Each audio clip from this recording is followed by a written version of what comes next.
Brian, I really appreciate you joining us, man. I was really happy when you joined us the last time, but a lot of things have been going on. A lot of things have changed. What's been going on with you, my friend?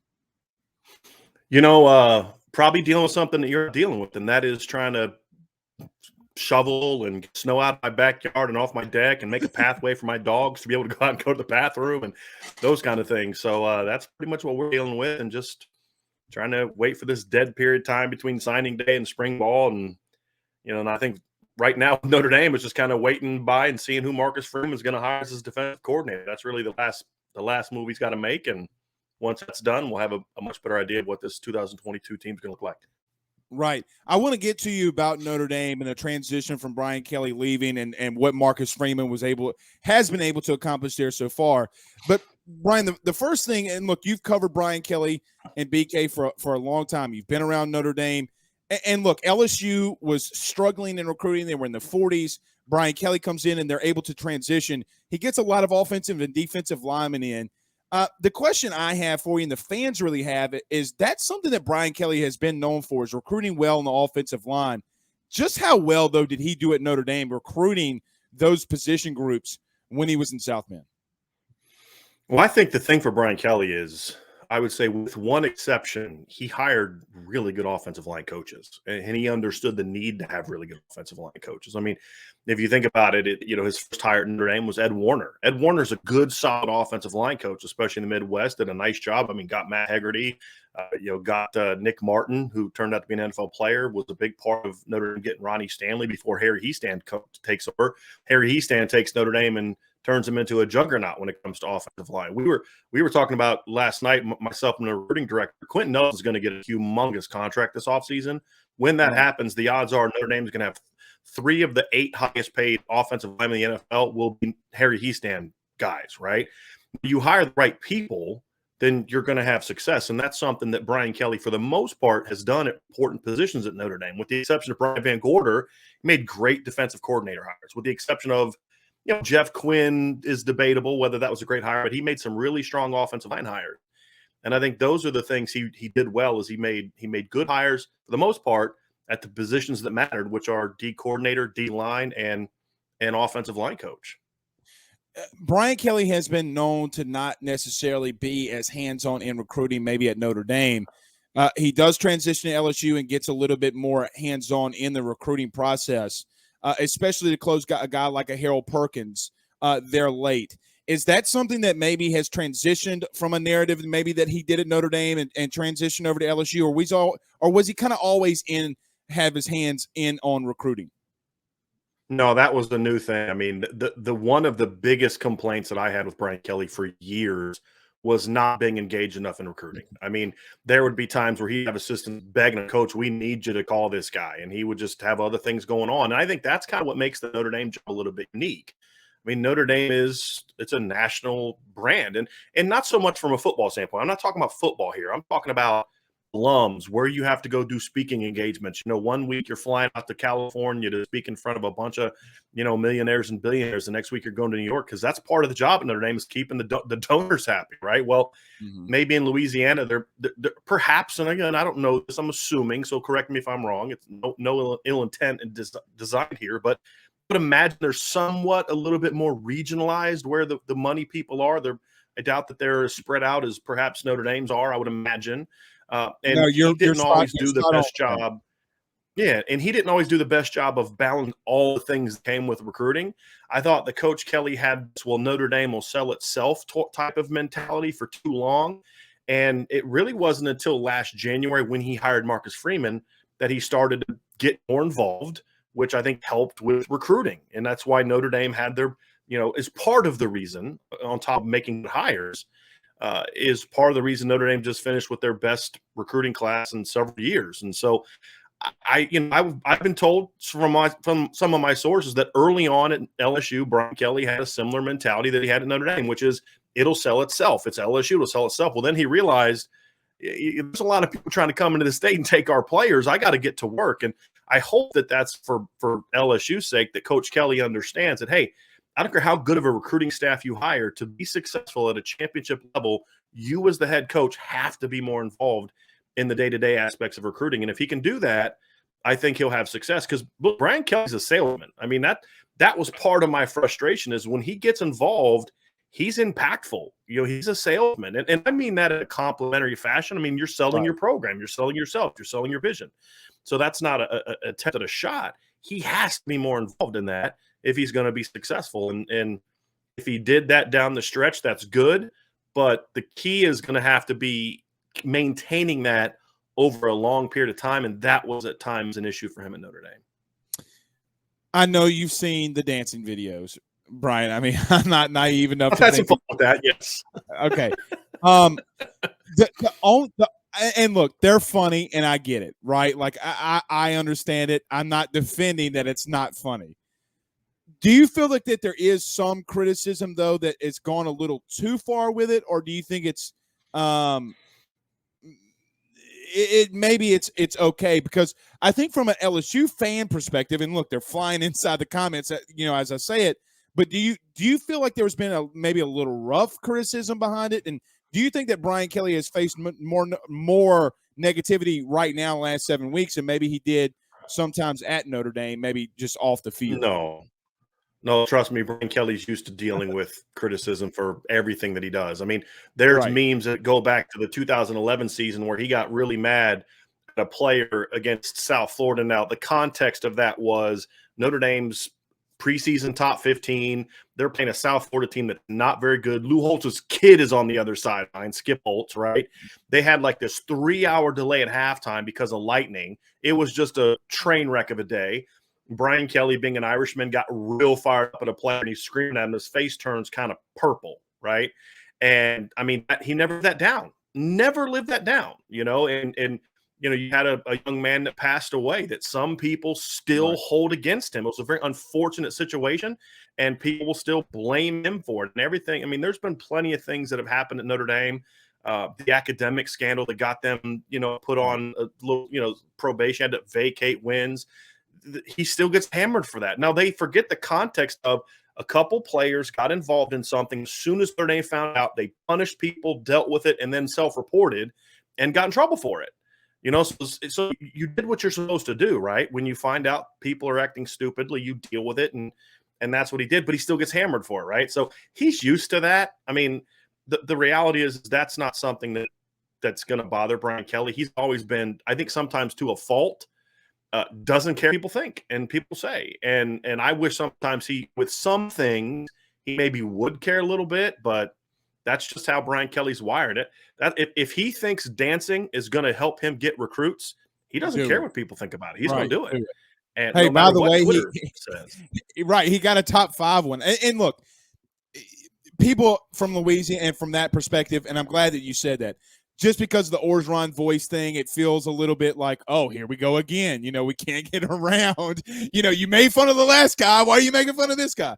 But I'm glad that you said that and put it into a little bit of perspective. Brian Driskell is joining us. Brian, I do want to talk about the transition, though, very quickly. Since Brian Kelly's been out and Marcus Freeman, look, LSU fans know a lot about Marcus Freeman because of him and the DC thing, and then, possibly him following Brian Kelly. However, as we all know, he stays at Notre Dame as the head coach. Brian, he's been doing some good things in recruiting. Mm-hmm. But how has that been transition gone so far for Marcus?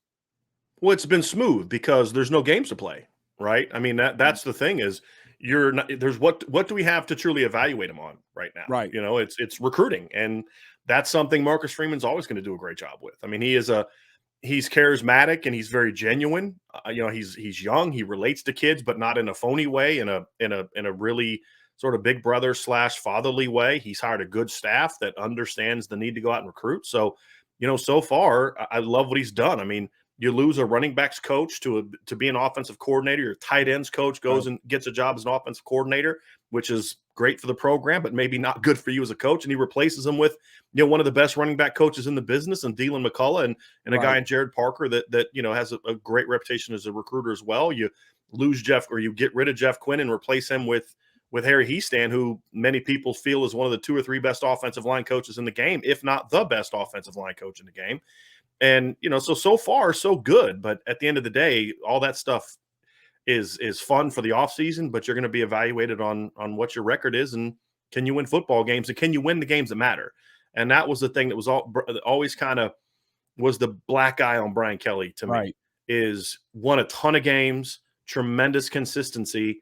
But at LSU, he's going to have – look, he can go 10-2 every year, but if every year he's losing to Texas A&M and Alabama, you know how it's going to be, right? Or Arkansas, Arkansas, A&M, and Alabama, if you're losing 2 out of 3 of those every year, you know how that's going to go, right? Mm-hmm. And so that's going to be the key for Brian Kelly. It's going to be the key for Marcus Freeman. And, you talk about it's an interesting situation because Marcus Freeman's stepping into a situation that is unique. You don't often see coaches walk away from a team that's, Georgia beating Alabama in the SEC title game away from making the college football playoff. Right. And so you're inheriting a good situation. Your task now is take it the next step. And we'll find out if he can do that or not. Brian, 2 more. I lied. So, and as long as you got time, man, you know me, I can talk all night, buddy. I know, but you know how it gets. You get good conversations going. I know it's a very tough situation with Marcus Freeman and the bowl game, right? And is there anything built off of that in reference to not necessarily a negativity, but Brian, it really looked like they got innovative offensively. It looks like Tommy Rees was let loose. Is there a little bit of an excitement about maybe a younger staff and more innovative staff being there under Marcus Freeman, or is it more of just kind of the wait and see? I would say wait till we hear the D coordinators to fully get that, but I do think there's excitement about it. I do think there's this notion, we'll find out if it's true or not, that, Brian Kelly had a way he wanted to run the offense and Tommy Rees had a way he wanted to run the offense. In the second half of the year, Brian Kelly sort of allowed Tommy Rees to do it that way, and we saw more and more success. It wasn't just the bowl game. Notre Dame scored 40 points per game in the last 6 games. Right. And, but at the end of the day, though, the offense put up great numbers and 500 yards passing and all that. But when you needed to make plays in the second half, you couldn't make them. Right. And so that's, as I said, look, we can talk about 500 passing yards and 5 TDs and innovative offense and all that kind of stuff. At Notre Dame, nobody cares. They don't care if you complete 5 passes or 50 passes. They care about one stat, the W. Right. Right. And at the end of the day, they couldn't get it done. And I think that was a great opportunity for Marcus Freeman to say, look, here's things we did in the preparation, allowed us to get off to a great start. Here's things we didn't do in preparation and in game adjustments and our operation of how we go about our business that kept us from being able to make the changes necessary to win the game. Because at the end of the day, at Notre Dame, that's all anybody cares about. You could sign the number 1, 2, or 3 recruiting class every year. But if USC's, beating you, if Michigan's beating you, if you're not winning championships, nobody's going to care. Because at Notre Dame, as it is at LSU, it's at the end of the day, it's about the W's. It's about championships, and that's what Marcus Freeman is going to be judged on. And that's what every Notre Dame coach should be judged on. Right. And look at Kirby. I mean, Kirby was getting the number 1 recruiting classes and look what he was dealing with before he won it. Last one. And because Brian, I forgot to ask you this last time. I almost forgot to ask you this time, but I'm glad that my good buddy, I'm hearing Bill King in my head, Brian Kelly's legacy. So there's not really we know his legacy or what we perceive as his legacy from the outside, but a guy that's been there, Notre Dame guy, what is his true legacy at Notre Dame and what is he leaving behind? Because that hasn't really been answered, at least not from us or what we've heard. Right. What does he leave at Notre Dame from a legacy standpoint? I mean, he left Notre Dame in a position where we're disappointed with an 11-2 season. I mean, we're disappointed that they didn't play well enough in the postseason and playoff games. Brian Kelly walked into a situation where, before he came here, Charlie Weiss was 15-21 in the 3 years before he got here. Right. Right. And it took some time to get him going. You had the 2012 season and then a little bit ups and downs, but eventually he got the program to where not only was Notre Dame successful on the field, but guys, look, if I could explain to you what this program looked like when he got here. No indoor facility, right? It was an indoor. They were using the same indoor facility Lou Holtz was using when he got hired in 1986, right? The grass field just was a train wreck by the time there. The stadium was getting old and there was no scoreboard. There was just so many things that you look at and say, this program is just not in the 21st century, right? And now you look at it, they have a top of the line, one of the best indoor facilities in the business. They got a great new turf field. The stadium is phenomenal, right? I mean, the changes they've made have been tremendous. You look at they've got other plans for different things. They spent about $1 billion the last 8 years in upgrading different aspects of the football program.